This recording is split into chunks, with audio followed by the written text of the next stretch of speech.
Good day, students. Welcome to mathgotserved.com. In this clip, we're going to be going over question number 3 of the 2019 AP Calculus AB free response questions. This problem focuses on a problem involved a situation where you have the graph of f with geometric segments.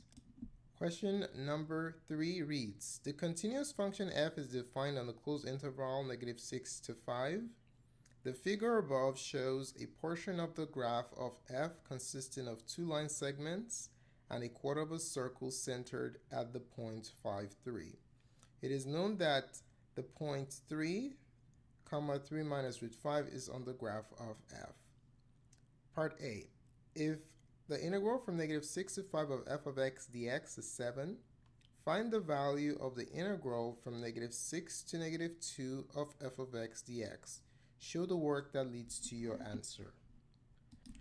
So in this particular problem, you're being tested on the interval addition or subtraction property of integrals, okay? So whenever you're working with interval addition or subtraction property of integrals, it's always good to give yourself a visual as to what components form the sum or the difference, okay?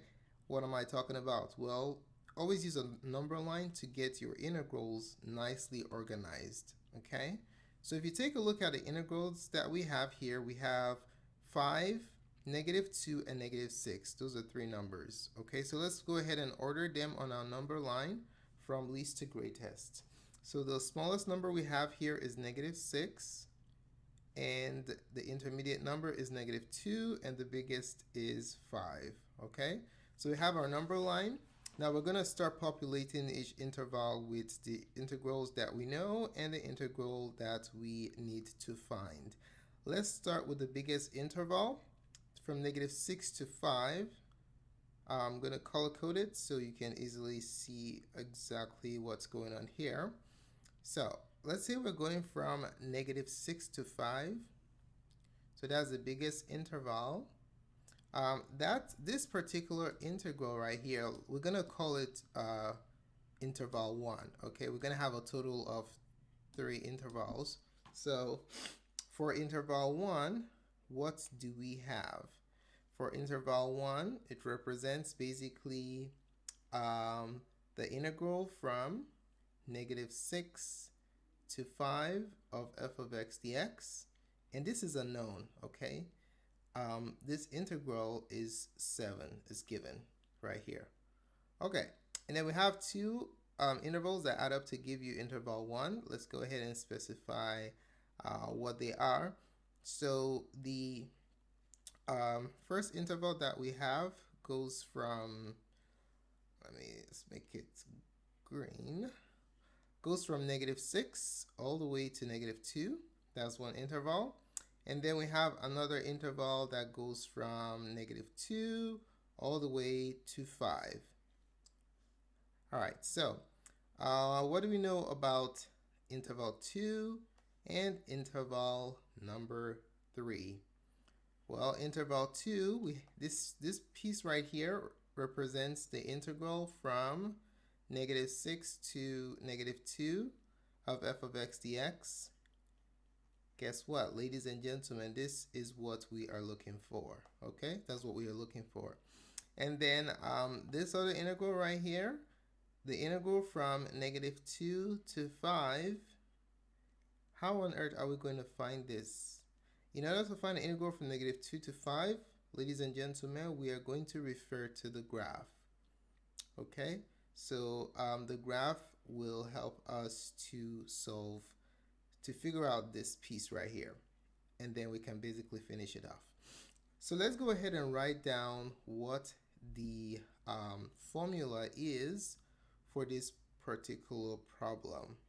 Okay, so the formula is basically the interval addition property of integrals. So interval addition, it could be subtraction too. Okay, interval addition / subtraction property of integrals. So what is it? So this is it. The integral from a to b of f of x dx can be given by the integral from a to c of f of x dx plus the integral from c to b of f of x dx, where the assumption is that it's ordered where a is less than c and c is less than b. All right, so you have a situation like that. So that's what we have here. Okay, so think about interval a to b is negative 6 to 5, and then a to c is negative 6 to negative 2, and then c to b is negative 2 to 5. So using the interval addition property of integrals that we have here, we can write the following equation. Let's see if it makes sense to you. We can say interval 1, which is the entire interval, is equal to interval 2 plus interval 3. Okay, so using this number line, we can basically organize our integrals like this. Okay, another thing to keep in mind is please pay close attention to the limits of your integration. Make sure they're in ascending order, or else you're going to have problems. All right, so let's go ahead and substitute. We're going to have the integral from negative 6 to 5 of f of x dx. This is equal to the integral from negative 6 to negative 2 of f of x dx. All right, this is the second interval, plus the integral from, what's the last one? Negative 2 to 5 of f of x dx. Okay, so basically this is the application of the interval addition property of integrals that we have presented here. All right, so let's start substituting what we know and what we need and what we need to find into this integral here. So we know that the first integral, this is a given, the integral from negative 6 to 5 of f of x dx, that's 7. Okay, so let's put that in there. So 7 is equal to, now what we're looking for is the green one. Okay, we don't know what this is. The integral was from negative 6 to negative 2 of f of x dx. And then this piece right here, we have to find it. Let's go ahead and find it using this graph that's provided for us here. Alrighty? Okay, so if you're given a graph, the question is, how do you find an integral if you are given a graph? So how do we use this graph right here to find the integral from negative 2 to 5 of f of x dx? How do we do that? So we remember Navier-Stiller. Okay, Navier-Stiller. What does Navier-Stiller tell us? If you're given an integral, you can find an area is equivalent to looking for the integral. What area? The area between the function and the x-axis. Keeping in mind the fact that if the region is beneath the x-axis, it has a negative area value.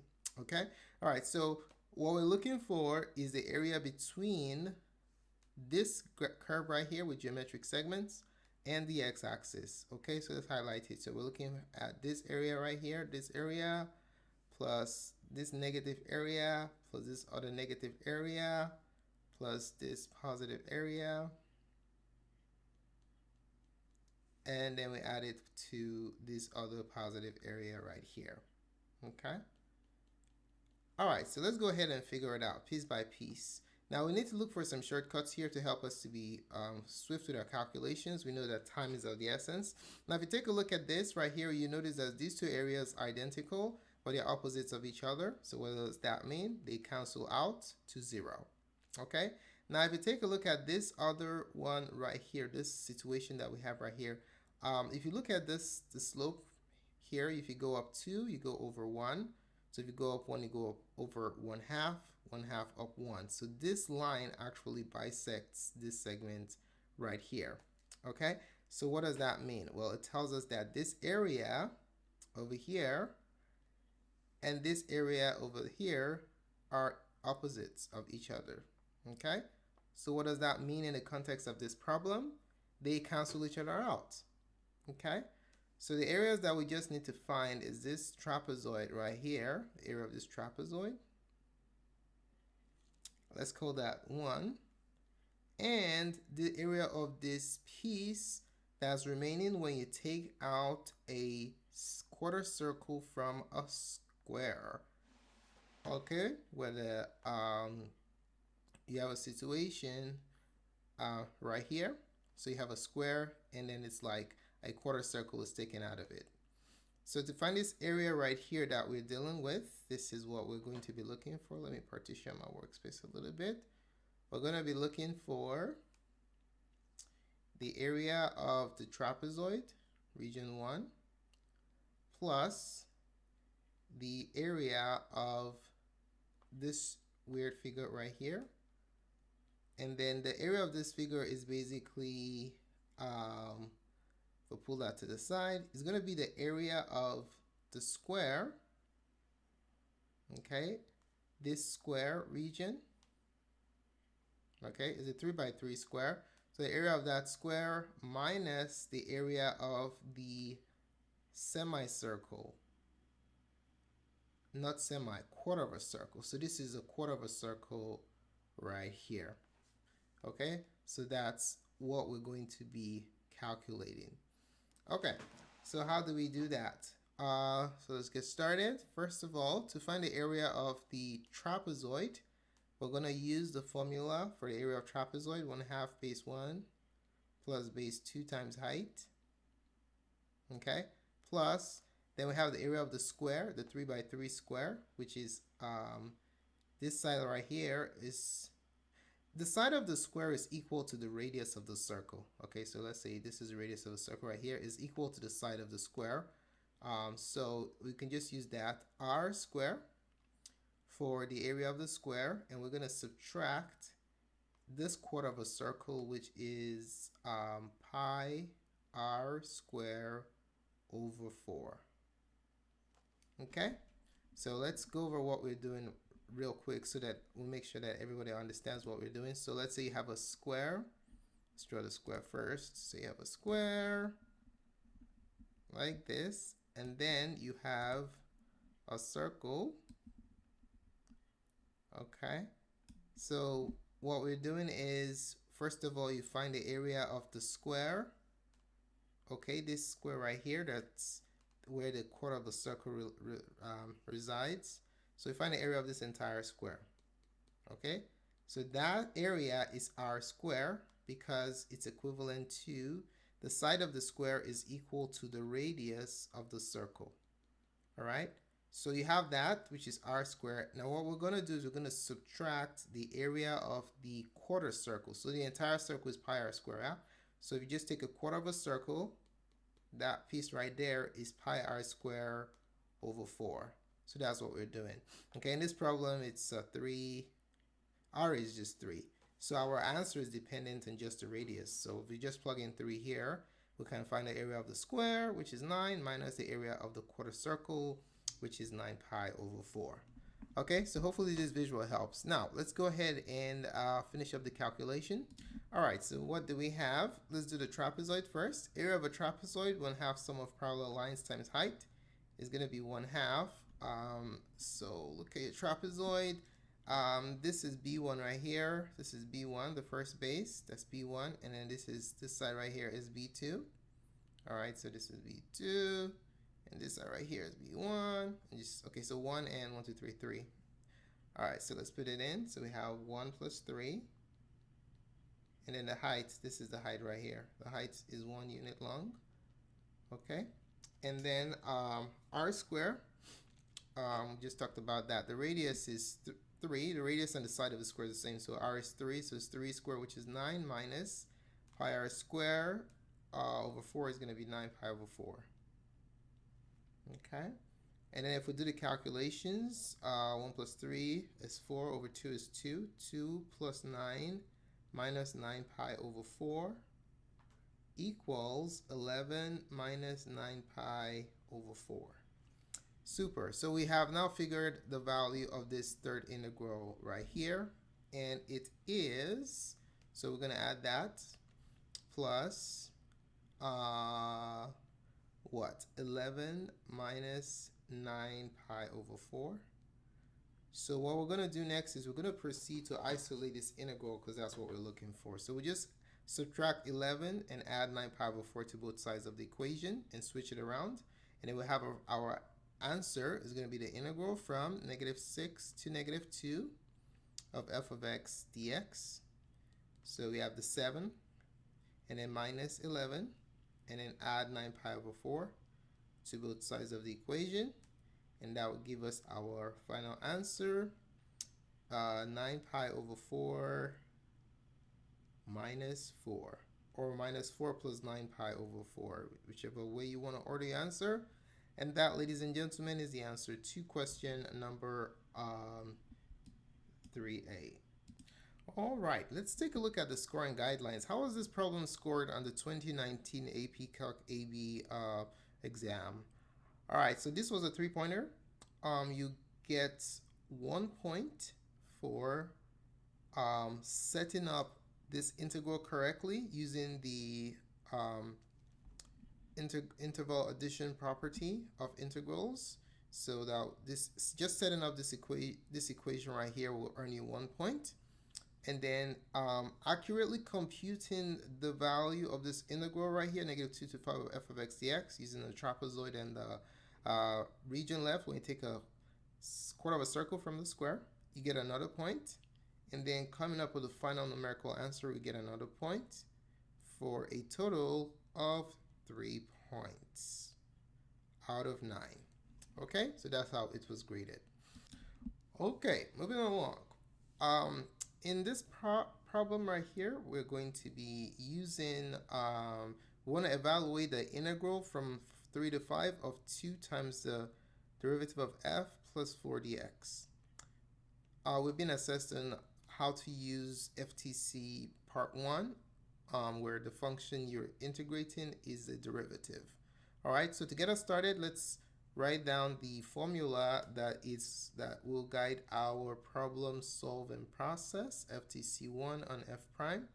So if you're integrating f prime of x from a to b, you know what FTC1 is, right? You find the antiderivative evaluated at the limits, upper limit minus lower limit. When you integrate a derivative, remember the inverse relationship with each other. You have f of x, the integral takes out that prime, evaluated from a to b, okay? And then you plug in the upper, f of b minus f of a. There you have it. Alrighty. Remember, like for example, an application is in position, velocity, acceleration calculations. When you are looking for the displacement, x of b minus x of a equals the integral from a to b of the velocity, or x prime of x prime of t dt. This is the same thing as this. All right. Okay. So we know the formula that we're going to use. So let's go ahead and apply it to this problem. So the integral from 3 to 5 of 2 f prime of x plus 4 dx. What you get is you factor out. You can use the sum and difference property of integrals. So when you're finding the integral of the sum of difference of terms, you can distribute the integral across the addend. So, and then you can also use the constant multiple rule to factor out the coefficients, okay? So we can factor out this 2, so this becomes factor out of 2 times the integral from 3 to 5 f prime of x. So we're using two properties simultaneously, plus the integral of 4 dx. Okay, of course from 3 to 5. Let's do this. So the first one, the first integral, just bring down the 2. What's the integral of the derivative of f prime? The inverse is, so the integral takes out that f prime, so you just have f of x evaluated from 3 to 5. And then this one, you can use your properties of integral. The shortcut for this one, when you're finding the definite integral of a constant, what you're doing is you're finding the area of a rectangle, okay? So if you want to accelerate your calculations, you can just use geometry to facilitate that. So you have a function that's constantly 4, okay? and then you want to find the integral from 3 to 5. So you're just looking for what's the area underneath the function that's bounded between 3 and 5. That's easy stuff right there. So this is 4 units high, okay? And then you're going from 1 to 3, from 3 to 5 for 5. What's the area? Remember, when you're looking for the integral, you're looking for the area between the function and the x-axis. So y equals 4. That's the function right there. All right. So what's this area right here? It's just simply 2, the width, times the height, which is 4. 2 times 4 is 8. So this integral right here is 8. You don't have to use calculus to do it because it's a nice geometric shape. All right, so let's assume you didn't know this. Let's just use the properties of integrals to do this. Integration rules. So when you integrate 4, you have 4x, okay, evaluated from what? 3 to 5. All right, then we're going to apply FTC, the ending part of FTC 1 to both of them. So we're going to have 2 times the antiderivative evaluated at the upper limit minus the antiderivative evaluated at the lower limit. Same story here. 4 times the antiderivative evaluated at the upper limit minus 4 times the antiderivative evaluated at the lower limit. Don't forget your parentheses so you don't mess up the signs.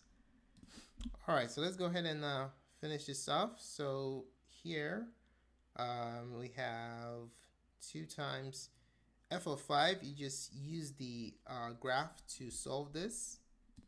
All right, so we just evaluate the function using the graph. So f of 5 is 0. F of 5 is 0. So let's go ahead and put that in there. F of 5 is 0. And then f of 3, you can calculate it, but you were given, okay? You were told that f of 3 is 3 minus the square root of 5. Okay, so that was given to you. And then plus, oh, this is a piece of cake right here. It's just arithmetic. 4 times 5 is 20 minus 12. Okay, all right. Now let's simplify this completely. So distribute the 2. Well, distribute the minus, it becomes negative 3 plus root 5. And then you distribute the 2, it becomes negative 6 plus 2 root 5. And then 20 minus 12 is 8. And then you simplify further, you have 2 plus 2 root 5 as your final answer for question number 3B. All right, how was this graded on the AP exam? Well, this was a 2-pointer. Part 1, point 1, the first point was accurately applying FTC, the fundamental theorem of calculus, part 1, right here, in evaluating the integral of these two terms. And then your final answer earned you the second point, okay? And then, let's see, we have, oh wait, let me make a real quick correction here. So if you correctly apply FTC part 1, that takes you right here. And then your calculations, the arithmetic to the final form, gives you the second point. In this question 3B, is a total of 2 points. It's a 2-pointer. Alrighty, let's take a look at question number 3C. Now in question 3C, you're being assessed on how to find the absolute extrema of a function. Okay? Alright, so it reads the function g is given by g of x equals the integral from negative 2 to x of f of t dt. Find the absolute maximum value of g on the interval negative 2 to negative 5. Justify your answer. All right, so whenever you're looking for absolute extrema, there are a lot of steps involved. So let's go ahead and outline the steps so that you can follow us as we're working through this. So steps to find the absolute maximum. So just the side points, something to keep in mind. whenever you have problems like this that involve a lot of steps, you want to be strategic with your time. Do the easier problems first before you attack the Extrema problems, because they're pretty long and you don't want to spend too much of your time on a problem that's too long. Okay, so this is question C, for example, and if you take a look at question D, it's not as hard as question C. So if I were taking the exam, I'll do part D first before I do part C, just to optimize my utilization of the time that I have. Okay, all right, so let's take a look at the steps for finding absolute maximum. The first thing you want to do is you want to find the critical values. Okay, find the critical values. What are the critical values for your function? The critical values are basically where your derivative is equal to 0 or your derivative does not exist. Okay, and then after you find your critical values, you want to find your potential extrema. Find the potential extrema. The potential extrema are basically your critical values that you found in step 1 and your endpoints. Those should be or must be considered also when you're looking for the absolute extrema. Okay, and then lastly, after finding the potential extrema, you have to determine which one is the biggest. Okay, so you test okay, so we're supposed to find the potential extrema in step 2. So in step 3, you're going to test the extrema that you have. Test the potential extrema to find the greatest. Okay, to find the greatest. When you're carrying out step number 3, you're going to be using the original function. Okay, all right, so let's go ahead and just highlight what critical values are again, because it's very important for you to know how to compute that. So formula for critical values. So the critical values are what? They are the x's where your derivative is equal to 0 or your derivative does not exist. Alrighty, where it's undefined. Okay, so let's go ahead and follow the steps that are outlined here in solving the problem. So step number 1, let's go ahead and find our the critical values. Okay, but let's write out what the problem asks us to do first, and then we can go ahead and solve this. So what does the problem ask us to find? Find the absolute maximum of g. Okay, so we've got to be careful here since there are two functions. We have f and g, so we need to know what we're looking for the absolute max of. So in this problem, we're asked to find the absolute maximum, a max of g. So our work is focused on function g. So how do we do that? Step 1, we're going to start by finding, we're going to find the critical values of g. Okay, find the critical values of g. All right, how do we find the critical values of g? We're looking for where g prime is equal to 0 or where it does not exist. Okay, all right, so in this particular problem, what do we know here? We know that g of x is equal to the integral from -2 to x of f of tdt. Okay, so what's g prime going to be? G prime of x is just basically the derivative of this guy right here. Okay, so what's the derivative of this integral, where at least one of the limits is a function? We're going to be using ftc 2. Alrighty, so let's put the formula over here. So the formula for that we're going to be using is FTC2. So what is that? What is FTC2? If you're looking for the derivative, well, there are three levels of FTC2. This particular one is level 1. Okay, it's an easy one. So the derivative with respect to x of the integral from a to x of f of t dt. So for the level 1 FTC2 scenario, you just plug in the upper function. The upper limit into your function is just f of x. All right, so that's level 1 FTC2. There are two other levels. The other one, you have a composite function, and then the last one, you have two composite functions as your upper and lower limits. All right, so this one is easy, which is nice. So the derivative of this using FTC2 is simply just plug in your x in there. Put again. Plug your x into the right there. So you have f of x. Of course, you multiply with the derivative of x, which is just 1. So you just get f of x, as the formula indicates. Okay, so that's a big help here. We know exactly what g prime is. G prime of x is f of x.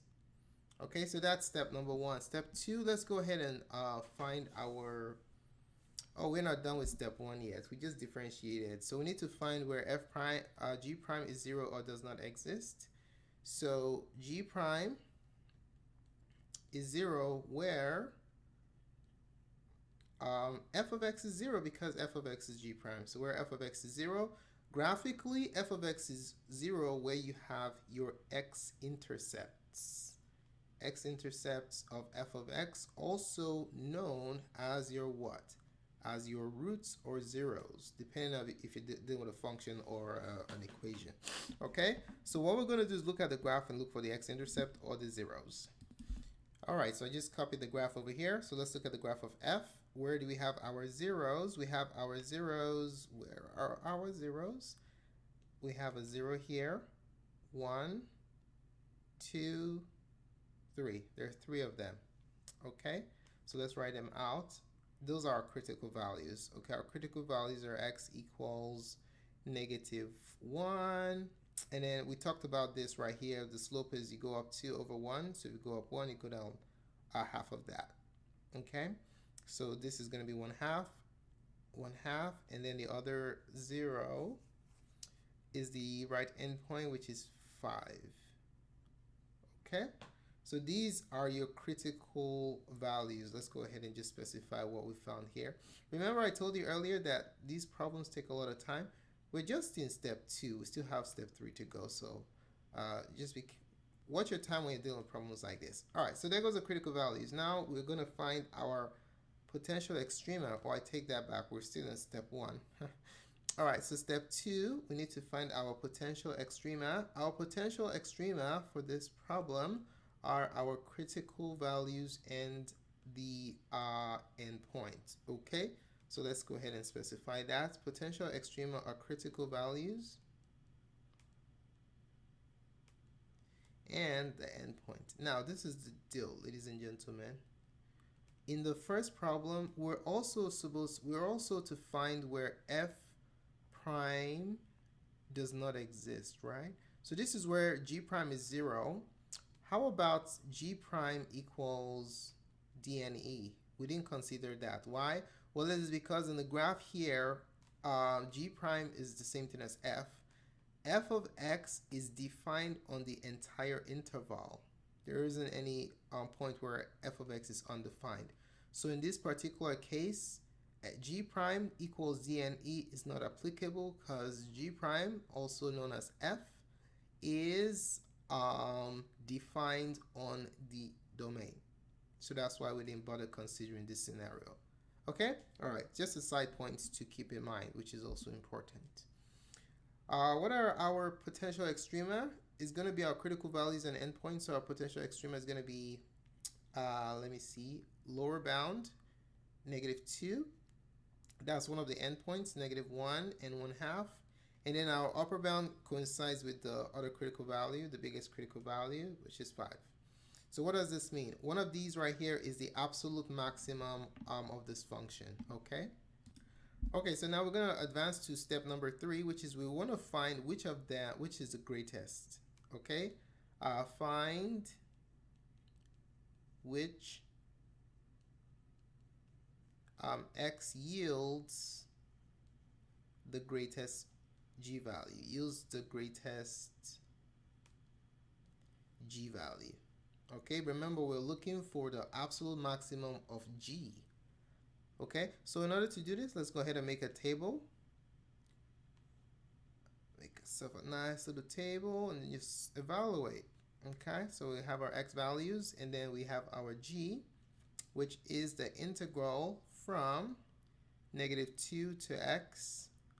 Ladies and gentlemen, you see what we're doing here? We're going to have to evaluate for integrals. Isn't that fun? So we have -2, -1, 1/2, and 5. All right, let's get started. The first one, g of 2. Nope. G of -2. So how do you evaluate this integral? Just substitute the x value into the integral and you are good to go. So the integral from -2 to -2 of f of t dt. How much, what's this integral going to be? Now, if you study this integral closely, what do you notice? You will notice that the upper and lower limits are the same. So how much area do you cover when you don't move your x value? Basically, you have a height and your width is 0. Okay? If you have a width is 0, regardless of what your height is, your resulting area is going to be 0. Okay, so this is known as the zero property of integrals. Whenever your upper and lower limits of a definite integral are identical, your result will always be 0 because you're not covering any area whatsoever. Alrighty? Okay, so that's that. G of -1. So this one we're looking at the integral from -2 to -1 of f of t dt. So how do you do this one? Well, just use the graph here. -2 to -1. We're looking for the area from -2 to -1. So this piece right here, just have base times height. This is a triangle.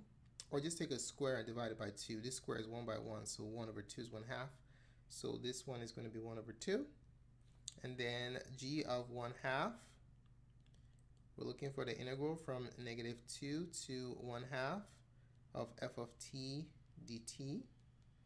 So from -2 to 1/2, there's 1/2 right here. From -2 to 0, these two cancel out. So you just want to find this area right here.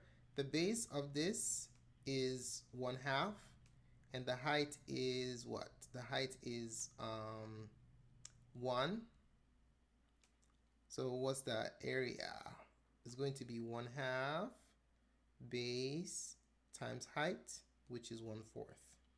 Okay, and then lastly, g of 5. G of 5 is the integral from -2 to 5 of f of t dt. Does this look familiar? Yes, it is, because we have already done this in part A. We did this in part A. So remember when we did this, we did the area of the trapezoid plus the area of the region you get when you subtract the quarter circle from the square. So it's 11 minus 9 pi over 4. Okay, so we're just going to copy this answer. All right, so insert that here. 11 minus 9 pi over 4. Okay, so which one is the greatest out of all four? Oh, wait, I made a mistake here. So for 1/2, this one right here, it's negative. Sorry about that. When the area is underneath the x-axis, so this height right here is negative, okay? So when the area is underneath the x-axis, you don't want to forget that negative component, okay? So this is -1/4. All right, so which is the greatest? So 0, -1. So just look at 1/2 and 11 minus 9 pi over 4, okay? These other two don't really matter because they're smaller than 1/2. So which one is bigger? 11 minus 9 pi over 4, if you don't know what that is, you can just estimate. So 11 minus 9, you can call pi 3. All right, it's a close estimate, give you an idea, over 4. So 11 minus 9 times 3 is 27 over 4. All right, you can just round this up to 28. So 11 minus 7 is 3. So somewhere around 3, which is much bigger than 1/2. So we can clearly see that this is the maximum. The absolute maximum. Okay, so let's go ahead and write down our answer. The absolute maximum of G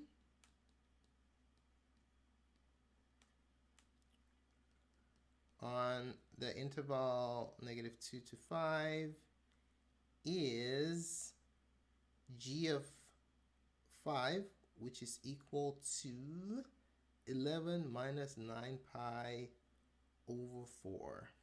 Okay, so that's that. All right, so this was a three-pointer. How was this graded? Well, first of all, if you were able to find the derivative of G using FTC part 2, you earn 1 point, so right here, bam. And then next, if you consider -1 as a critical value using your graph right here, you earn another point. And then, so if you consider -1 as a candidate, so just by considering it alone, that gives you a point. Good. And then your final answer, determining this is your justification right here, determining what your absolute maximum is, you get another point. For this problem, you earn a total of 3 points. But you got to invest a lot of time in getting these 3 points, okay? All right, so let's look at the last one, question number 3D. This is a one-pointer problem, okay? So we're looking for, it's a finite limit problem. So we know how to find finite limits. Well, first of all, how do you know it's a finite limit? Look at where x is going to. X is going to 1, okay? So for finite limits, we are going to use Sally. Sally returns. All right, so we know how this works. You substitute first. Substitute. All right, so you either get an answer undefined or you could get an indeterminate form. Okay, so you could use algebraic / trig manipulation.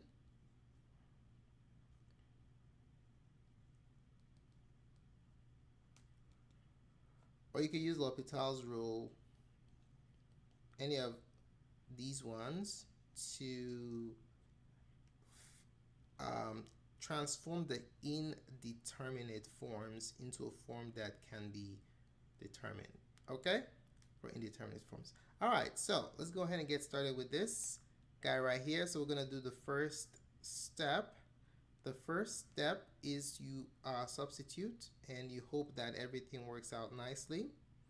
So limit as x approaches 1 of 10 to the x minus 3 f prime of x over f of x minus arctan is the same thing as tan to the -1, okay? I'm going to write it like this. I like this better. Okay, so we substitute. When we substitute, just plug in 1 for all the x's. You have 10 to the 1 minus 3 f prime of 1 over f of 1 minus inverse tan of 1. Okay, so we have exponent, calculus, algebra, and trig all in one problem. Okay, so let's do it. 10 to the first power is just 10 minus 3 times f prime. Remember, when you're given a graph, let's look at Navier-Stiller again. When you are given a graph, we know what the derivative is, right? When you're given a graph, so you want to find the derivative at 1. The derivative is the slope of the tangent line. If you're at that point, the point is on a straight line, then that line that contains that point is your tan line. So just find the slope of that straight line, which is the case here. So to find f prime of 1, guess what? We're going to use algebra, okay? So just use rise over run because it's a straight line, okay? So rise 2, run 1, 2 over 1, and then that's just 2. Bam, okay? All right, so we have that down. There's a calculus part where we use algebra for it. Now, f of 1, just algebra, okay? Evaluating functions. F of 1, input 1 into your graph. Your y value is your output, which is 1. Minus now, inverse tan of 1. What on earth is that? Inverse tan of 1. All right, so you can use your unit circle to figure this out. You remember that tan from trig, tan is what? Tan theta is y over x, right? So theta is going to, you're looking for the inverse tan of y over x. In this case, you have unity here. So what does that tell you? That tells you that we're looking at a scenario where the x and the y coordinates are identical. So do you remember the point on the unit circle? Let's just look at quadrant 1, okay? Because with quadrant 1, we can figure out most of the important information. Everything else, the other quadrants can just help us with the sign, okay? In this particular problem, theta is positive, so quadrant 1 will suffice because tan is positive in quadrant 1. So, do you know which point on the first quadrant, including the positive axis, where x and y are both the same? Well, let's figure it out. Okay, so this point right here, this is 1, 0. And then over here is 0, 1. Okay, so 1, we have root 3 over 2, goes with 1/2. And then over here, we have root 2 over 2, goes with root 2 over 2. And then over here, we have 1/2, goes with root 3 over 2. Bam, that goes to the first quadrant of a unit circle. Do you see where x and y are the same? Right here, dead in the center, 45 degrees or pi over 4 is what we are looking for. Okay, so the inverse tan of 1 is pi over 4. Because this particular problem, what this problem is asking you is the inverse tan of root 2 over 2 divided by root 2 over 2. So which theta has a scenario where your y coordinate is root 2 over 2 and your x coordinate is root 2 over 2 and it's pi over 4 or 45 degrees, okay? So that's a real quick trig review for you right there. Unit circle, pi over 4. Let's do some cosmetics real quick on this to finish it off. Our final answer is going to be 10 minus 6, which is 4, divided by 1 minus pi over 4. And you could stop right here. That's good enough. Don't try and do something weird and ruin the answer. All right, so ladies and gentlemen, this is the final answer for question number 3D. As indicated earlier, this particular problem is just a one-pointer. Thanks so much for taking the time to watch this presentation. If you found the contents of this tutorial helpful in your preparation for the upcoming AP Calc exam, do give us a thumbs up. Your positive feedback is very valuable to us. Do not forget to subscribe to our channel for updates to other tutorials such as this. If you have any questions or comments, just post it in the comment section below and we'll be more than glad to support you. Tons of support resources to help you prep for your exam can be found on mathgotserved.com. Do check it out. Thanks again for watching and have a wonderful day. Goodbye.